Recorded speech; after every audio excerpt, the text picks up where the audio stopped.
not a good start from pole, and Monteverde got away really well. One of the yellow cars down the grid has got away last. I think that was 23. Yeah, and Andrew Franklin's dreadful start. He lost about 6 places on the run to the first corner. So one poor start, one awful start, and one brilliant start from Carlos Monteverde. Well, Frankel's fourth at this point with Pirro behind him, but it's look at that. It's trying to see. It's Monteverde who leads. And Joe Macari from the back has already gained about 6 places. Frankel's just got back past Max Girardo. Okay, so it's back to grid order. So it's except for the fact that Cottingham's in second, he started on pole, but was led away by Monteverde coming into St Mary's for the first time. It's 25 ahead of 28, and Cottingham will be fighting back. Andrew Frankel's done well after that poor start to come around in third place, but I said this lead duo would be able to pull away as Cottingham makes a move into Lavant. Is he far enough up the inside? Not quite, and Monteverde fully within his rights to try and defend the line, but Cottingham has just about done the job. They're side by side as they get the second part. So Monteverde looked as though he was ceding the corner, has not done so. And so leading around the opening lap, it's Monteverde in 25. James Cottingham doing his utmost to go around the outside onto the Lavant straight, carrying more momentum. Looks so the move is working for 28. James Cottingham. Down the inside, then into Woodcote Corner for the first time in this 20-minute motor race. But Monteverde counters on the outside very bravely, chops across the nose as he was entitled to do. He's more than a car's length ahead, and threads the Monza into the chicane at the end of the first lap. Cottingham second, Frankel's third, Max Girardo is fourth, then it's Emanuele Pirro behind him, and then I reckon that was trying to see who that was behind them. It might well have been Traver, wasn't it? Traver, Franklin, Cook, they're completing the top 8, and then another Cottingham, David Father, on number 36 in 9th place. But Monteverde holding off the younger Cottingham, the son James Cottingham, as they come down to Ford Water for the second time at speed. Greater momentum carried by Cottingham in the yellow Ferrari in the Écurie National Belge colours. Tries to make a move up the inside of the kink before St Mary's, doesn't do so. He was quicker out of Ford Water. Has he a little more momentum to carry through the left-hander at St Mary's? But Monteverde driving very well to hold him off. So 25 stays in front. That's the 750 Monza after such a great start. And it's a repeat of the first lap. Cottingham tried to take the inside line into the first part of Lavant, but again, Monteverde protects his position. This time does it rather better. He's another car length clear. Don't forget, last time around we had a better exit speed from the second part of Lavant, and therefore more speed onto the kinked Lavant straight from Cottingham. This time it's not working. Absolutely not. And it's the car with Finnish racing history which leads the way in the hands of the Brazilian driver Carlos Monteverde. Second place is Cottingham, third is 14, which is Frankel, fourth is 22, which is Girardo, and then 6 is Pirro, behind Pirro number 8, which is Christian Traver. David Franklin's in this next group with number 12, which is Steve Boltby-Brooks. Yeah, but they're all being passed by 4, 5, 8. Joe Macari started 23rd, 25th on the grid. He was up to let me see, 11th at the end of the opening lap. He's well into the top 10 now and on the charge. Picking out the places, it's the red Ferrari with the white nose. That'll help you pick it out, but it's sheer speed. Enough should tell you. He's just ahead of the number 11, entered by David Cook, run by David Cook, former England rugby international, but he's making short work of everyone ahead of him. Oh, and now we have a change for the lead, because going into Ford Water ahead this time is Cottingham. We've lost the transponder of Monteverde on the timing screen. Track position is yellow. Yes. Yellow and blue ahead of silver and blue, therefore it's Cottingham in the lead from Carlos Monteverde. Then you have to turn your head, I had to turn my head to the right to look at Andrew Frankel, who's going better than he did in practice, that's for sure. He's keeping them within his sight, about 4 seconds behind after 2.5 laps. Frankel holding on to third place. Now, that's what's happened, you see. What's happened is that Carlos Monteverde has been awarded a 10-second penalty for jumping the start, a false start. So he's being shown now in 4th place, which is where he is if you factor in the 10-second imposition. That's a real shame, because it's rather devalued the lead battle we're going to see here. Well, that does somewhat explain how he was almost in Madgwick before the lesson. Here's the replay of the start markers. It was a storming start from the middle of the front row. Yeah, it was, and neither of his those on his flanks went particularly well. Okay, well, that's what the judges decided. So it's Cottingham. Frankel is second, then Girardo, and then Monteverdi, contrary to the way the cars come past you. But that is the order on corrected times. So Monteverdi back out ahead. Back out ahead, a great little dogfight. What a shame this penalty is going to hang over this battle, and certainly Carlos Monteverdi is the one who will suffer, but he was away and well, clear. They're still going to finish first and second, aren't they? They will. Unfortunately, not as close as it all appears on track. Well, I'll settle for the action on the track, because that, to me, is what really, really counts, and certainly for the people around the spectator banking. They come down towards St Mary's again, and this time Monteverdi in front, and again quicker through the corner, the yellow 500 TRC with Cottingham gaining speed time and time again. He gains position, not position always, but he gets closer and closer into Lavant, and Monteverdi very brave, but runs a very wide line time after time. Yeah, last time round Monteverdi had the fastest lap of the race when he got his penalty, and so you saw the pink line come up on the timing screen, and suddenly he appeared fourth rather than in the lead. That's now he's lost it, regained it. I'm looking to see where's Max Girardo. Yeah, Girardo running fourth before the adjustments are made, and then you look back down the track. There's Emanuele Pirro being chased by Christian Traber, 6 ahead of 8. Get the impression that the Pirro car is actually not that hot, not that well developed. He's been very careful with it. Here come the first two. This time certainly Monteverdi not getting a pit board telling him about his penalty. No. Well, he's not going to clear 10 seconds, get 10 seconds clear of James Cottingham. Yes, he's got the 3-litre engine, James Cottingham's got a 2-litre engine, but they seem so equally matched around the circuit, you might as well just let them race. And also, it'll wind him up if he sees that board. Totally. And, he hasn't always been immune to pressure, Carlos Monteverdi. No. Is that a polite way of saying it? Very tastefully put. Yeah, well done. Good. Oh, it was me.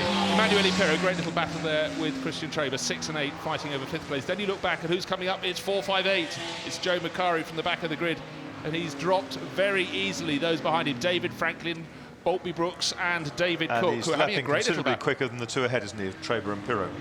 Yep, he's got to find 9 seconds to catch up with them. So great little battles down the field. That lead battle going on and on and on, but looking there at the screen, the battle between Boltby Brooks and David Franklin, almost side by side as they negotiate another lap, and just dropping behind them is David Cook in the Tour de France.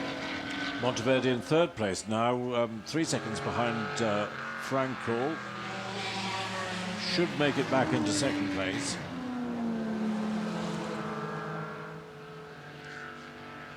There is David Franklin, the great Bristolian, been competing for more than 50 years successively now, and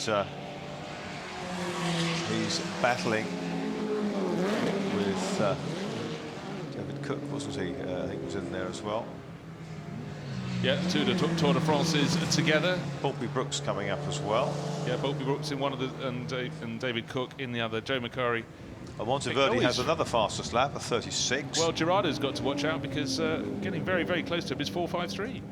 Sorry, 4.53. I was thinking 4.58. 4.58 is Joe Macari. 4.53 is Jason Yates. So Girardo lapping 4.53 on the start-finish straight. My apologies.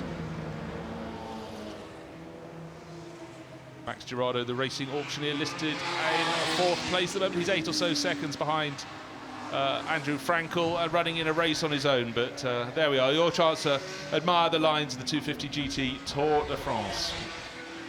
Handful of these in the race, great looking cars. Now Holly Mason Franchitti in the red and white Charger, the 250 MM in its Carrera Panamericana livery. Looks fantastic, running in 11th place at the moment, halfway up the race order.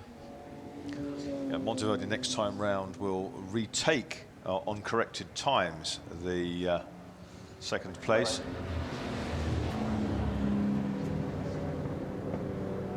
Oh, grassy moment, just about held by Christian Traber out of St Mary's. He got 2 wheels, the right-hand wheels on the grass.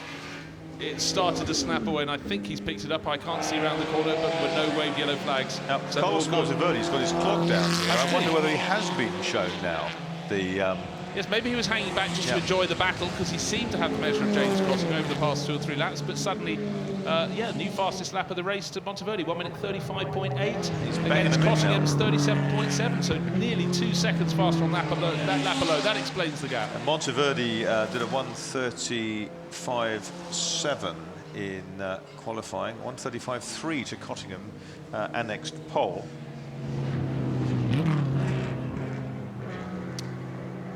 Max Girardo again in number 22, being chased by Traber. Traber had that crossing over. It's gap back is 7.6 seconds on corrected times. So 9.5 minutes remaining. We can do some maths later on. Andrew Frankel, we haven't seen so much of him in the race. Very poor start, but he managed to work his way from 6th up to 4th, up to 3rd, and he's run there untroubled ever since. He's 5.2 seconds behind Carlos Monteverde. Have we? Oh no, of course, Monteverde. Oh, sorry, I shouldn't look at the timing screens because they have the 10-second gap included. So he's really 17 seconds behind. But driving that very well indeed. So he'll be enjoying getting yet more mileage in a fabulous car. Monteverde's made about a quarter of what he needs to make, isn't he? That's what it's saying, I think. He's made 2.3-ish seconds. Macari's still clawing his way back towards Traber. He's lapping 4 seconds quicker, so I think he's going to be up another place. He may well do it at Woodcote, actually, because he closed very much going through St Mary's, about 1.5 seconds behind, I would reckon. Now Cottingham has responded with a 34.0. A 35.1 is the PB for Monteverde. And well, that 34.0 is 1.3 seconds faster than his pole time, so that was really quite a lap for the yellow charger. Was he sandbagging? Well, he kept it close. The first two covered by 0.4 of a second in practice. But David Cook in 11, the former England rugby international.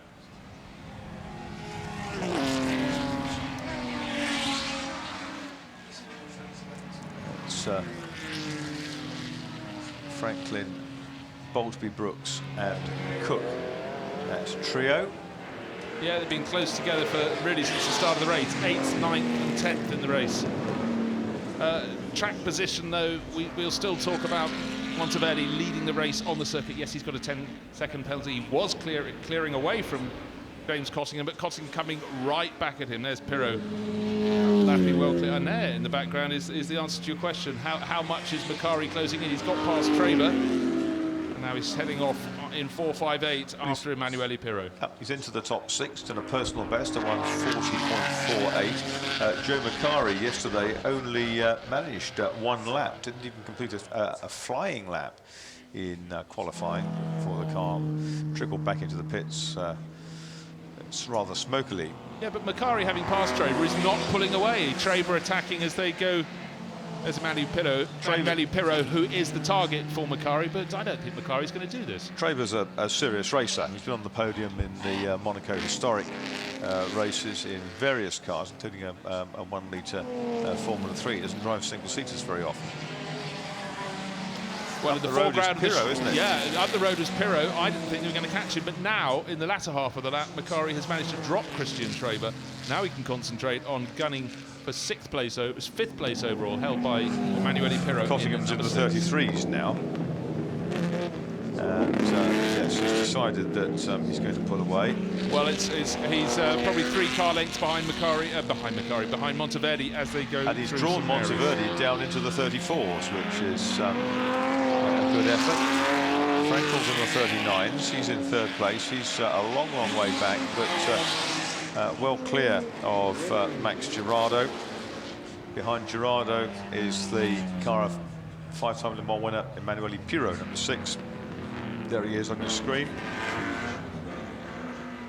I think Frankel's just hit a problem actually going through St Mary's. Seemed to miss a gear change, or certainly one of a cluster of cars that came past. But I fear for Frankel in number 14 it could have been him. We'll watch out for that. And that's 4.58 Macari going past the little 1.66 Emma Barquetta.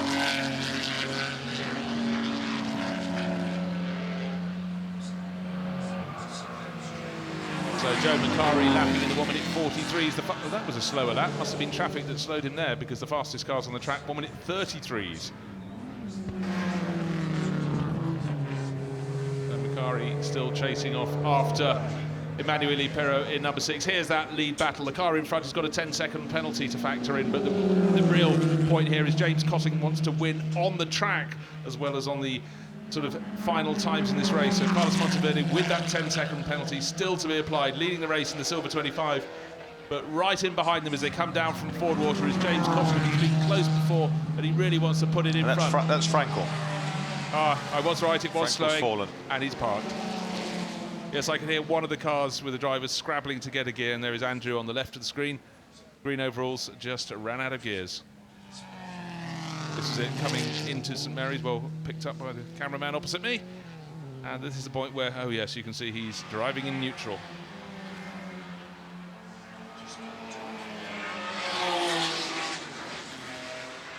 So that elevates Max Girardo to 3rd place, Pirro to 4th, and Macari to 5th place.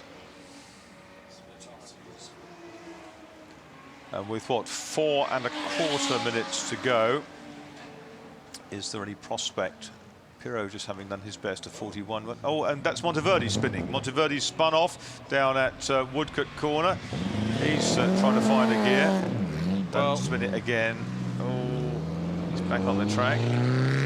Gesticulating with one hand and then the other in the time-honoured fashion, but he should be far enough clear of Max Girardo to at least collect 2nd place in this race with 3 3/4 minutes remaining, but still gesticulating, furious with himself. Carlos Monteverde, I reckon he'll continue to the end of the race, but he's still side-languaging away, I'm afraid, on the start-finish straight. Furious with himself. Now, where's Max Girardo? That's not him in the background. That's Holly Mason Franchitti, isn't it? OK, here's a replay. Was he helped into a spin? Let's have a look. James Cottingham going up the inside. Ooh, very, very close, wasn't it? And there was a little dink in the back corner. There was. Yep, sent him. Take a look from another angle. Marcus, yep, you're the referee. There it is. Here he comes. Oh, yes. I think that'll do it.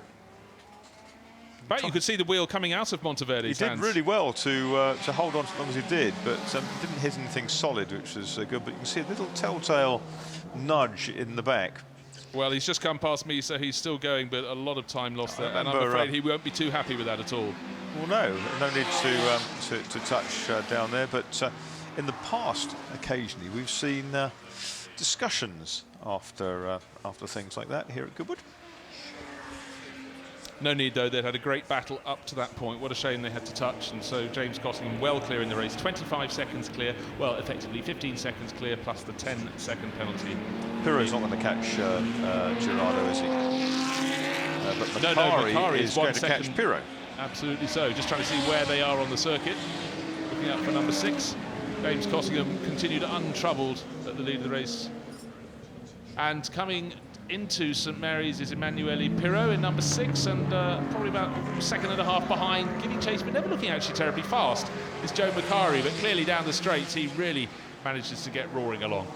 Leading the race though, number 28, James Cottingham made that poor start from pole position. It turns out it wasn't so bad, it was simply the jump start from Carlos Monteverde alongside that saw the 25, the silver and blue Ferrari rocket into the lead. James Cottingham though had a great scrap, unfortunately ended up with that little tip onto the tail of Carlos Monteverde, and now home and way clear. His opponents coming down one more time. They still have to do it once more. There'll be one more racing lap after this. James Cottingham bounces curbs on the inside at St Mary's into the other side of the circuit now to the first part of Lavant. So going well, far clear in this race. This is just the merest hint of a bingle on the front corner of the yellow Ferrari, but it is a very, very small one. Little tap with a dolly, we'll take that straight out. Yep, so with a minute to go until the checkered flag fall, plenty of time for Cottingham. 1.1 between Pirro in 1.1 seconds and 4.58. Joe Macari.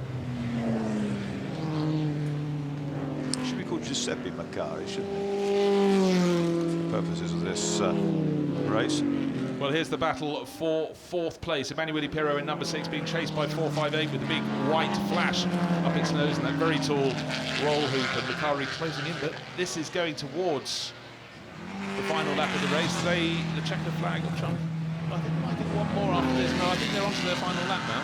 I'm trying to remember how it's all hanging out. But I think Macari's got two cars between him One of and which is Pirro. David Pirro's done Cottingham, enough, exactly. And the other is the Buono, number 7 of Gertsch. So I think Emanuele Pirro has done just enough. Going around the outside of 36 into Lavant goes Makaru, the black helmet in 458. He wasn't sure that David Cottingham had seen it. He wasn't, was he? No. Made sure though. So now definitely it's the final lap, and into St Mary's goes James Cottingham. So there's one more lap for Pirro to hold off Macari in that battle for 4th place, because they're both running ahead on the circuit of James Cottingham. Cottingham, though, will just have to stroke it through the final third of the lap to take victory at Goodwood. A little scrape on the light of that car, just a tiny little dimple beside the headlight nacelle on the lead car. It was just a lean, wasn't it? It wasn't a crumple that sort of creased the bodywork. Just a lean. Very, very delicate. Well, it was at the corner where he is now that it happened, but no troubles at all going past 453. That was easily pushed back. That's Jason Yates in his 500 TRC, but the car that's coming through to win is a yellow TRC, the Ecurie National Belge livery car, with James Cottingham taking victory in the Lavant Cup.